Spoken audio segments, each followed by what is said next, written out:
आप देख रहे हैं राष्ट्रीय हिंदी न्यूज।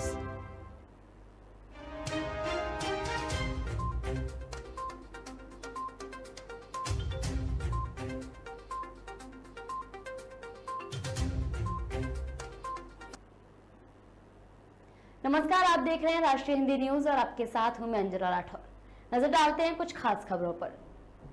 पब्लिक स्पीकिंग और कम्युनिकेशन स्किल डेवलपमेंट के लिए अग्रणी भूमिका निभाते आ रही अंतर्राष्ट्रीय संस्था the toast master club of Dibrugarh की क्लब पत्रिका द क्विल का विमोचन के साथ ही आगामी सत्र की नई कार्यकारिणी का भी गठन हुआ है। आपको बता दें कि समाज में व्यक्ति की प्रतिभा को निखारने और उसके व्यक्तित्व को विकसित करने के लिए विश्व स्तर पर कार्य कर रही अंतर्राष्ट्रीय संस्था द टोस्ट मास्टर इंटरनेशनल की स्थानीय शाखा the toast master club of Dibrugarh की एक सभा शहर स्थित जिमखाना क्लब में सभागार में आयोजित की गई। इस सभा में the toast master club of Dibrugarh की वार्षिक पुस्तिका द क्विल का विमोचन शहर के वरिष्ठ पत्रकार, राष्ट्रीय हिंदी न्यूज के संवाददाता, व्यवसायी और समाज सेवी अरुण कुमार जैन के साथ संस्था के डिवीजन डायरेक्टर विवेक देवड़ा, अध्यक्ष विवेक खेमड़ा, नवनिर्वाचित अध्यक्ष योग्या अहिंसारी पत्रकार का विमोचन किया गया। इस दौरान पत्रिका की मुख्य संपादिका प्रतिभा वर्मा ने संयुक्त रूप से काम किया। कार्यक्रम में निवर्तमान अध्यक्ष विवेक खेमका के सभा को संबोधित करते हुए कहा कि संस्था के वार्षिक कार्यकाल का उन्होंने आगे ब्यौरा भी लिया। साथ ही संस्था के डिवीजन डायरेक्टर विवेक देवड़ा ने भी अपना भाषण देते हुए सदस्यों के बेहतरीन कार्य प्रदर्शन पर उन्हें बधाई दी। वहीं पुस्तिका की संपादिका प्रतिभा वर्मा ने पुस्तिका के विषय में अपनी बात रखी और सभी के सहयोग के लिए धन्यवाद व्यक्त किया। आपको बता दें कि सभा का संचालन अरुण ज्योति दत्त और खुशी जैन ने किया। वहीं इस कार्यक्रम को लेकर निवर्तमान सचिव और division director toast master club of Dibrugarh का क्या कुछ कहना है, सुनिए। तो एक जादू की तरह है। टोस्ट मास्टर में कोई मास्टर नहीं है, कोई गुरु नहीं है, कोई एक्सपर्ट स्पीकर नहीं है जो आके हमें क्लास दे रहे हैं। ये it is a peer to peer learning, मतलब हम लोग एक दूसरे से सीख रहे हैं। और इससे मुझे फ़ायदा ये हुआ, एक साल पहले जब मैं प्रेसिडेंट का पद लिया और आज 52 मीटिंग में, हर एक मीटिंग में मैं ओपनिंग करता हूँ, हर एक मीटिंग में मेरे को बोलने का एक अवसर मिलता है। तो 52 मीटिंग के बाद आज मेरा स्पीकिंग स्किल्स में, पब्लिक स्पीकिंग में, स्टेज पे जाके बोलने का जो कॉन्फिडेंस, जो although there is a long way to go. About Dibrugarh का इंस्टॉलेशन सेरेमनी है जहाँ नई एग्जीक्यूटिव कमेटी की स्थापना हो जा रही है। और टोस्टमास्टर इंटरनेशनल एक US based educational non profit organization है जो वर्ल्ड ओवर में एक 149 कंट्रीज़ में है। 16,800 क्लब है हमारे और मोर देन 3 लाख लोग मेंबर्स हैं इसमें। हमारा उद्देश्य यही है लोगों को एक बेटर कम्युनिकेटर, बेटर स्पीकर, प्रवक्ता अच्छा बन सके, बोलना अच्छा सकते और अच्छे लीडर्स बनाए। हमारा एक ही उद्देश्य है। खबरों में आगे बढ़ते हुए बात करेंगे महोबा की। महोबा में सड़क हादसे का मामला सामने आया है, जहां चरखारी कोतवाली क्षेत्र में एक श्रद्धालु से भरी अनियंत्रित बोलेरो पिकअप कार पलट गई, जिससे इस हादसे में 15 लोग घायल हो गए, जिन्हें आनन फानन में अस्पताल में भर्ती कराया गया, जहां उनका इलाज किया जा रहा है। बताया जा रहा है कि पारिवारिक मान्यता को लेकर परिवार के सभी लोग बोलेरो कार से मदारण देवी मंदिर जा रहे थे, तभी बोलेरो कार हादसे का शिकार हो गई।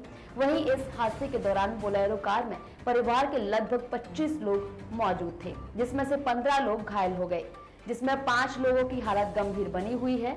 फिलहाल सभी घायलों का इलाज जारी है। इस घटना पर डॉक्टर और पीड़ित का क्या कुछ कहना है, सुनिए। एक पिकअप में बैठा था मैं। अच्छा। कहाँ जा रहे थे? महोबा जाना था मुझे। अच्छा, क्या हो गया? गाड़ी अपलोडिंग हुई थी, पता नहीं चला मैं क्या हुआ, पीछे बैठे थे हम तो लोग, पलट गई गाड़ी। अच्छा। अभी लगभग 1 दर्जन घायल लोग आए हुए हैं इमरजेंसी में। कुछ सीएससी से रेफ़र होकर आए हैं, कुछ डायरेक्ट घायल होकर के भी आए हैं आरटीए से। उसमें से 3 मरीजों को अभी रेफ़र किया जा चुका है, बाकी का इलाज चल रहा है। आगे बढ़ते हुए बात करते हैं योगी सरकार के दूसरे कार्यकाल की। उत्तर प्रदेश में योगी आदित्यनाथ की सरकार के दूसरे कार्यकाल के 100 दिन पूरे हो गए हैं। इस मौके पर मुख्यमंत्री योगी ने प्रेस कॉन्फ्रेंस की और अपनी सरकार की उपलब्धियों के बारे में बताया। उन्होंने कहा कि यूपी में पहली बार लगातार किसी को दूसरी बार सत्ता मिली है। बीजेपी की जीत हमारी नीतियों की वजह से हुई। सीएम योगी ने आगे कहा कि हाल में हुए 36 विधान परिषद सीट पर चुनाव हुए, जिसमें हम लोग 33 सीट जीते। विधान परिषद अब कांग्रेस मुक्त हो गया है। लोकसभा उपचुनाव में भी 2 सीट हम लोग जीते। 2019 के लोकसभा चुनाव में ये 2 सीट एसपी जीती थी। उन्होंने आगे कहा कि हमने जो कहा सो किया को अभियान बनाकर काम किया है। देश को $5 ट्रिलियन इकोनॉमी बनाने का लक्ष्य पीएम मोदी ने रखा है। ऐसे में यूपी की भूमिका महत्वपूर्ण हो जाती है। हम $1 ट्रिलियन इकोनॉमी बनाने के लिए 10 प्रमुख सेक्टर चयनित कर उस पर कार्य योजना के आधार पर एक अधिकारी को जिम्मेदारी देकर उस सेक्टर की संभावनाओं को तलाशने और उसमें काम करने का काम आगे बढ़ा रहे हैं। मुख्यमंत्री ने आगे कहा कि सरकार जनता के द्वार अभियान में 18 मंडलों में 18 मंत्रियों के नेतृत्व में 72 घंटे के लिए एक कमिश्नरी में कैंप करके जनता, संगठनों और संस्थाओं से संपर्क स्थापित किया। इससे जनता के मन में नया विश्वास पैदा करने का काम किया। उन्होंने कहा कि हमने 100 दिनों के लक्ष्य को हासिल करने के लिए महत्वपूर्ण काम किए हैं। इसमें तकनीकी का भी बेहतर इस्तेमाल किया गया है। प्रदेश में पेंशन पाने वालों के लिए ई पेंशन योजना शुरू गई। विधानसभा की कार्यवाही के लिए ई विधान सिस्टम लागू किया गया। योगी ने आगे कहा कि बेहतर कानून व्यवस्था से निवेश बढ़ा और बढ़ते निवेश की वजह से रोजगार का अवसर पैदा हुआ। 100 दिनों में हमारी सरकार ने 844 करोड़ की माफियाओं और अपराधियों की संपत्ति जब्त की है। 2017 से अब तक 2925 करोड़ की संपत्ति जब्त की गई है।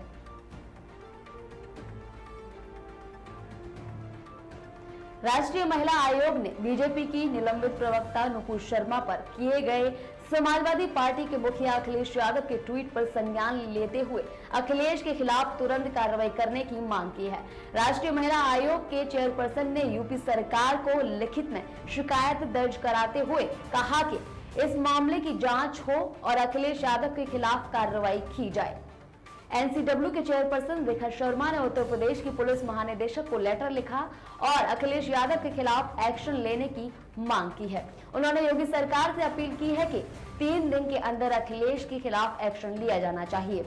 महिला आयोग ने नुपुर शर्मा पर टिप्पणी करने के लिए अखिलेश यादव पर आईपीसी की धारा 504, 506, 509 के तहत कार्रवाई करने की मांग की है। उन्होंने एक ट्वीट में अखिलेश यादव के ट्वीट को रीट्वीट करते हुए कहा, खुद को एक पार्टी का नेता कहने वाले इस आदमी को देखिए, ये लोगों को नुपुर शर्मा पर हमले के लिए उकसा रहा है। मैं यूपी पुलिस और डीजीपी को लेटर लिखकर इनके खिलाफ एक्शन की मांग कर रही हूँ। सुप्रीम कोर्ट से अपील है कि मामले में स्वतः संज्ञान ले। बता दें कि हाल ही में अखिलेश यादव ने अपने सोशल मीडिया पर एक क्लिप शेयर किया था। उसमें उन्होंने कहा था कि सिर्फ मुख को नहीं, शरीर को भी साफ करना चाहिए और इसकी माफी भी मांगनी चाहिए और देश में अशांति और सौहार्द बिगाड़ने की सजा भी मिलनी चाहिए। खबरों में आगे बढ़ते हुए बात करते हैं महाराष्ट्र की। महाराष्ट्र के नए सीएम एकनाथ शिंदे ने आखिरकार अग्नि परीक्षा पास कर ली है। सोमवार को उन्होंने बहुमत परीक्षण को पास कर लिया है। महाराष्ट्र विधानसभा में शिंदे की सरकार के समर्थन में 164 वोट पड़े। वहीं सरकार के विपक्ष में 99 विधायक थे। ये नंबर उद्धव गुट के लिए एक झटके जैसा है, क्योंकि इससे ज्यादा वोट कल उनको स्पीकर के चुनाव में मिले थे। मतलब कुछ ही घंटों में उनको मिल रहा समर्थन और कम हो गया। फ्लोर टेस्ट से पहले महाविकास अघाड़ी गठबंधन ने बड़ा फैसला लिया। इसमें एनसीपी नेता अजित पवार को विधानसभा में विपक्ष का नेता बनाया गया, लेकिन ये रणनीति कोई खास काम की साबित नहीं हुई। महाराष्ट्र विधानसभा में आज पहले ध्वनि मत से बहुमत साबित करने की बात हुई, लेकिन इस पर विपक्ष राजी नहीं हुआ। फिर वोटिंग का फैसला लिया गया। इसके बाद शिंदे गुट और उद्धव गुट के विधायकों को विधानसभा में ही अलग अलग बिठाया गया। इसके बाद हेड काउंट हुआ, मतलब हर विधायक ने खड़े होकर एक एक करके बताया कि कौन किसकी तरफ है। वहीं शिंदे कैंप के लिए विधानसभा में बहुमत परीक्षण कुछ नई चीजें भी लेकर आया।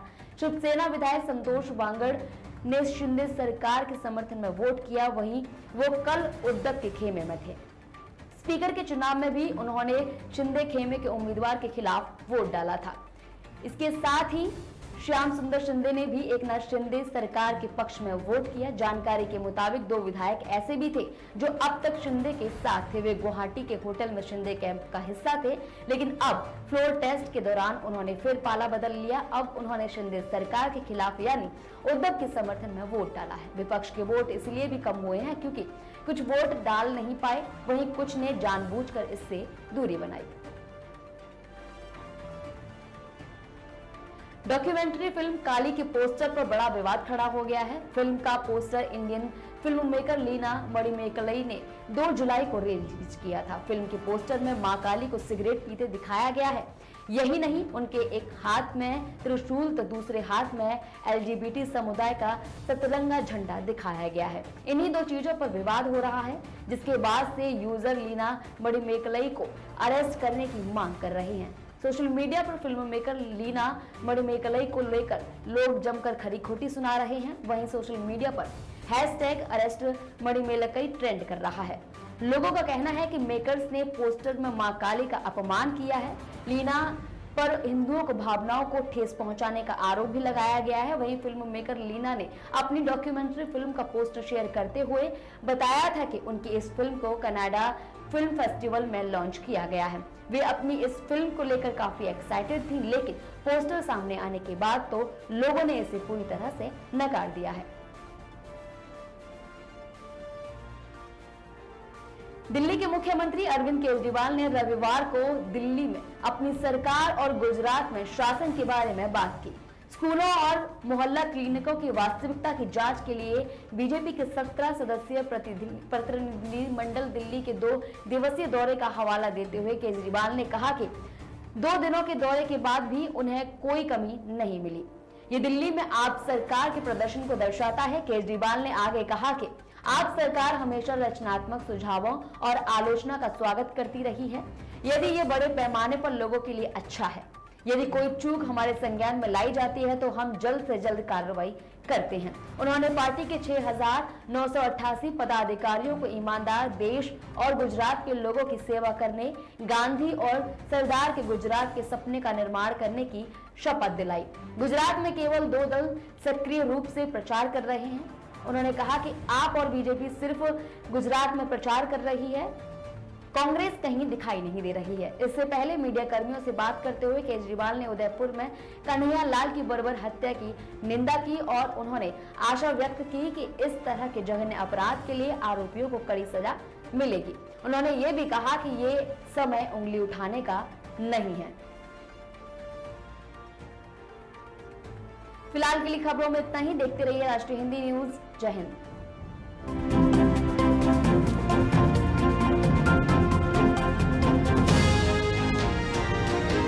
आप देख रहे हैं राष्ट्रीय हिंदी न्यूज।